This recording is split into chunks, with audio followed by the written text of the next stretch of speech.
Welcome back dear students. Let's continue second part of our chapter of demand. I have already uploaded first part on YouTube. You can go there and watch that video. What I did in first video, I told you the meaning of demand. What do you mean by demand? I told you that there are two conditions which must be satisfied simultaneously. Then only there can be demand, otherwise there cannot be demand. And what were these two conditions? They are willingness to spend, willingness to spend means खर्च करना, and money power. Money power is also known as purchasing power. Purchasing power. If these two conditions are satisfied simultaneously, then only there can be demand, otherwise there will be no demand. Simply मैं अगर बताऊं, if I am having money and I am ready to purchase, means ready to spend the money, then only there can be demand, otherwise there will be no demand. I told you in that video, first video. Now I told you about the determinants.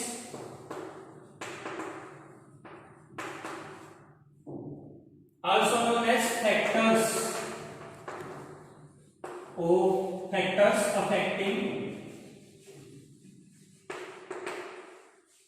the demand of a commodity. Means what are the factors which affect the demand of a commodity? Factors are also known as determinants of the determinants of the demand. Let's continue now. I told you about Px, Pr, Y, T, E. These are the determinants which affect the demand of a commodity. I told you about Px. What is Px? Price of the commodity. Price of the commodity. What does mean commodity? Commodity is good or service. What did I tell about that? I told that students, अब हम determinants also known as factors, जिनको हम factors बोल दो या determinants बोल दो, एक ही बात है, वो पढ़ेंगे. मीन्स वो कौन कौन से factors हैं या determinants हैं जिनके कारण डिमांड इंक्रीज या डिक्रीज होती है, ये पढ़ेंगे.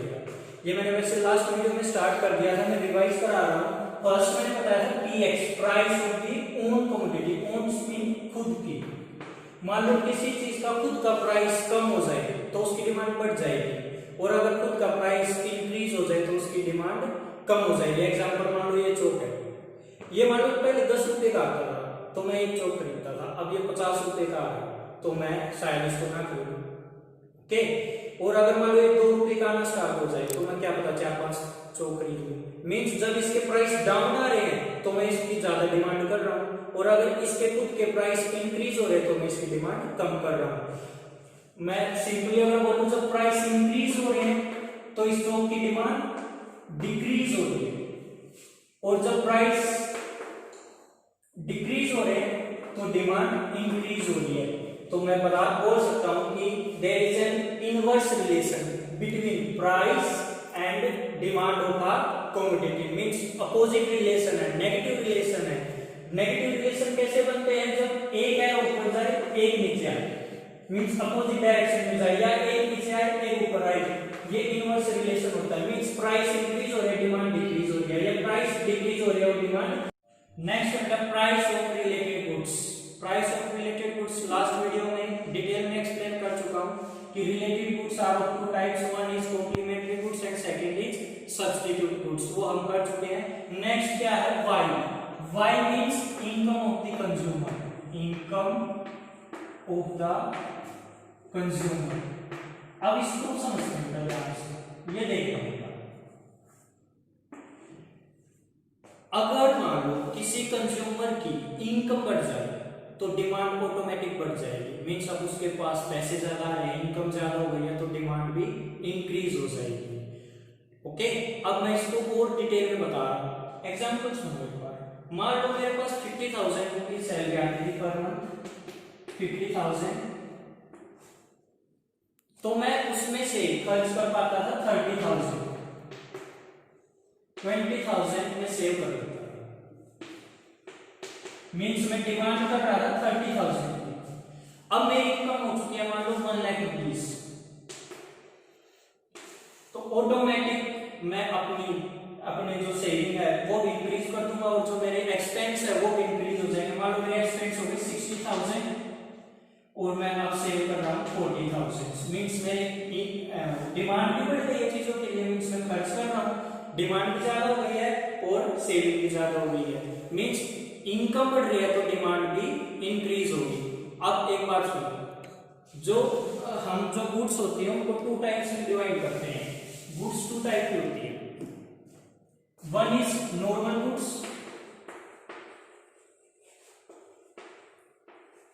and second is inferior goods. Normal goods या फिर लिख लो लग्जरी गुड्स। लग्जरी गुड्स, अगर मेरी इनकम बढ़ेगी तो नॉर्मल गुड्स या लग्जरी गुड्स ज्यादा खरीदूंगा और जो इंफीरियर मीन्स जो खराब गुड्स हैं जिनकी क्वालिटी अच्छी नहीं है उनको कम खरीदूंगा। क्यों?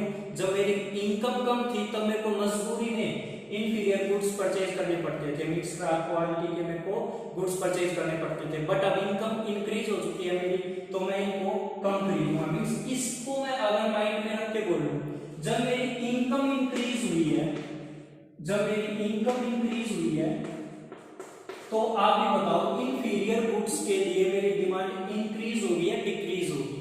ऑटोमेटिक डिक्रीज हो जाएगी। क्यों हो जाएगी? इंफीरियर गुड्स के लिए खराब माल है और खराब मैं क्यों खरीदूंगा अगर मेरी इनकम इंक्रीज हो चुकी है। ओके, अब इसको देखो, अगर नॉर्मल गुड्स या लग्जरी गुड्स जो होती हैं, अच्छी वाली गुड्स जो होती हैं, मेरी इनकम इंक्रीज हुई है, मेरी इनकम इंक्रीज हुई है, वाई मींस इनकम होता है, तो मैं इनको और अच्छा और ज्यादा खरीदूंगा, मींस डिमांड मेरी नॉर्मल गुड्स के लिए इंक्रीज हो जाएगी। तो अगर देखा जाए यहाँ पर ये दोनों एरो सेम डायरेक्शन में जा रहे हैं, ऊपर जा रहे हैं, तो यहाँ पर कौन सा रिलेशन बन रहा है? पॉजिटिव रिलेशन बन रहा है। Means in case of normal goods when the income will increase the demand will increase और पॉजिटिव रिलेशन हो जाएगा। There will be positive relation between income and normal goods, but in case of inferior goods there will be an inverse relation because when the income will increase the demand for inferior goods will decrease and vice versa। ये point था बेटा। Next point है, मेरे 3 points हो चुके हैं। Px price of own commodity, खुद का प्राइस का, and PR price of related goods. Next is income of the consumer. अब नेक्स्ट पॉइंट बेटा, नेक्स्ट पॉइंट है expectation of the consumer. E means expectation of the consumer. Example से समझते हैं इसको। मान लो मेरे को एक कार परचेज करनी है और वो कार मेरे को मान लो 50,000 में मिल रही है, 50,000 की मान के चलना वो कार है, और फ्यूचर में वही कार मान लो 1 लाख रुपीज की हो जाएगी। तो आप खुद बताओ, जो कार मेरे को आज 50,000 की मिल रही है, क्या मैं वेट करूंगा फ्यूचर के लिए कि वो जब 1 लाख की होगी तब खरीदूंगा? मैं कंज्यूमर हूं, मैं समझदार हूं, मैं उसको आज ही खरीदूंगा। मींस अगर मेरे को एक्सपेक्टेड है कि किसी भी चीज का या किसी भी गुड्स का प्राइस फ्यूचर में इंक्रीज होने वाला है, तो टुडे आज मैं उसकी डिमांड क्या कर दूंगा? इंक्रीज कर दूंगा। मींस मैं उसको उसी टाइम खरीद लूंगा, आज ही खरीद लूंगा। ओके, अब देखना कौन सा रिलेशन बन रहा है। डिमांड इंक्रीज हो रही है, कब हो रही है? अगर मेरे को फ्यूचर में लग रहा है किसी कमोडिटी का प्राइस इंक्रीज हो जाएगा, तो ये पॉजिटिव रिलेशन बन रहा है। एंड वाइस वर्सा कैसे? अगर मेरे को ये लग रहा है कि ये 50,000 वाली कार फ्यूचर में मान के चलना बेटा 20,000 की मिल जाएगी, तो फिर से मैं समझदार बन जाऊंगा। मींस मैं आज क्यों खरीदूंगा इसको? मैं रुक जाऊंगा, जब ये 50,000 की फ्यूचर में हो जाएगी मैं इसको तब परचेज कर लूंगा। इट मींस अगर मेरे को फ्यूचर में लग रहा है किसी चीज का प्राइस डिक्रीज होने वाला है, तो क्या मैं उसकी डिमांड आज करूंगा? नहीं करूंगा, क्योंकि आज तो 50,000 की है, फ्यूचर में 20 की मिलेगी, तो मैं आज उसकी डिमांड क्या कर दूंगा? कम कर दूंगा, मींस डिक्रीज कर दूंगा। अब देखो ये एरो भी नीचे, ये एरो भी नीचे आ रहा है, दोनों सेम डायरेक्शन में जा रहे हैं, जब दोनों एरो सेम डायरेक्शन में जाएंगे तो there will be positive relation. ये पॉइंट क्लियर बेटा? एक्सपेक्टेशन ऑफ द कंज्यूमर, ये मैंने प्राइस के पॉइंट ऑफ व्यू से बताया।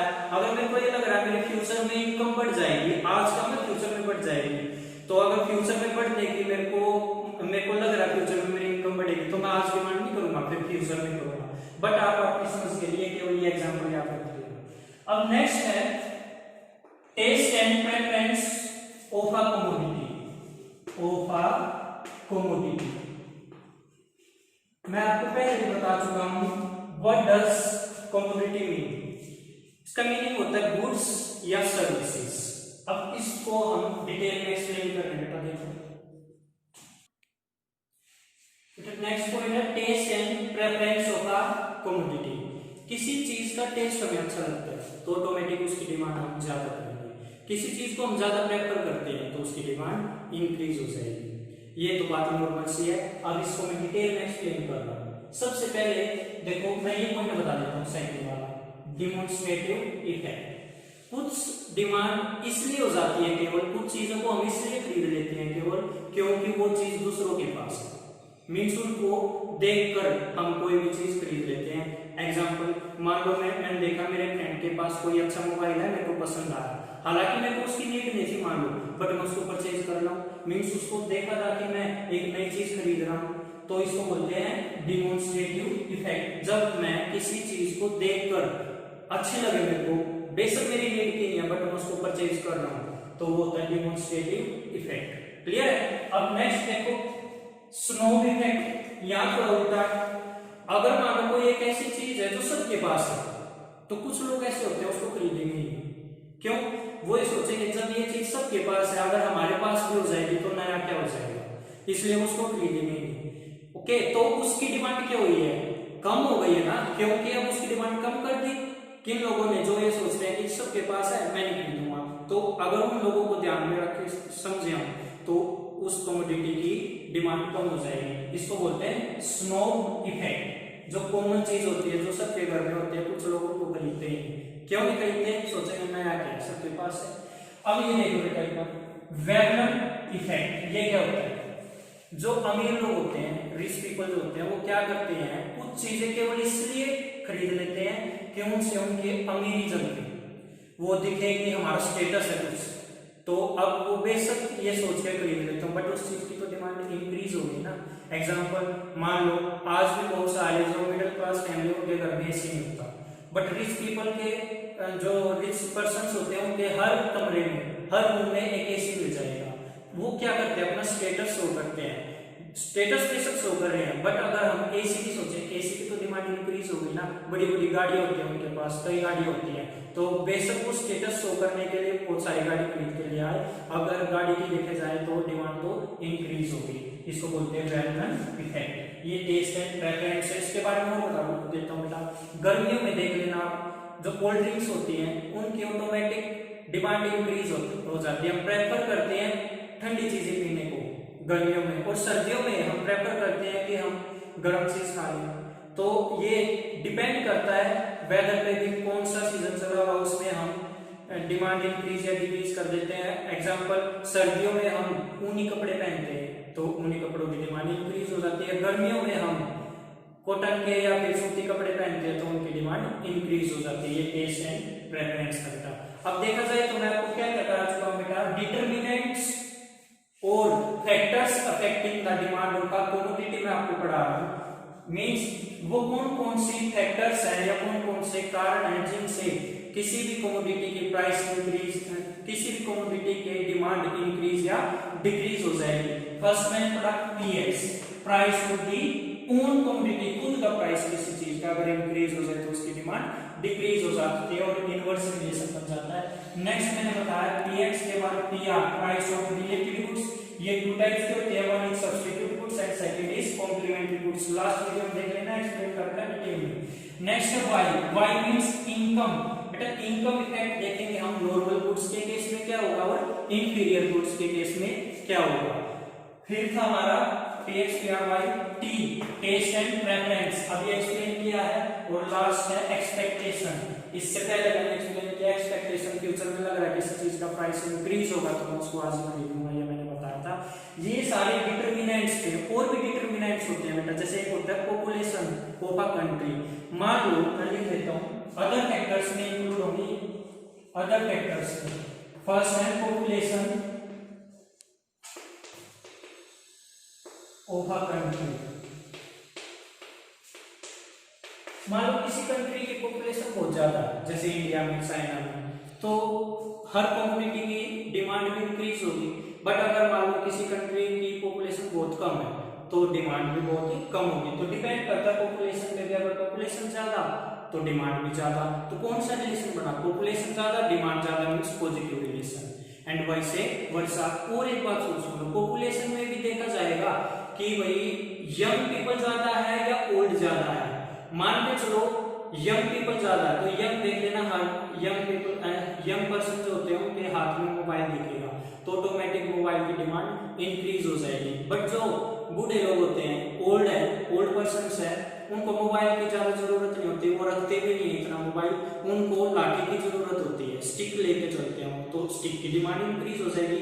इट मींस अगर किसी कंट्री में यंग पीपल ज्यादा है तो यंग पीपल को जो शौक होते हैं उनकी ज्यादा डिमांड होगी।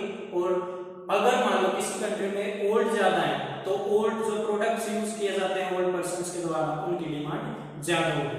ओके, नेक्स्ट है income of a country, income of a country.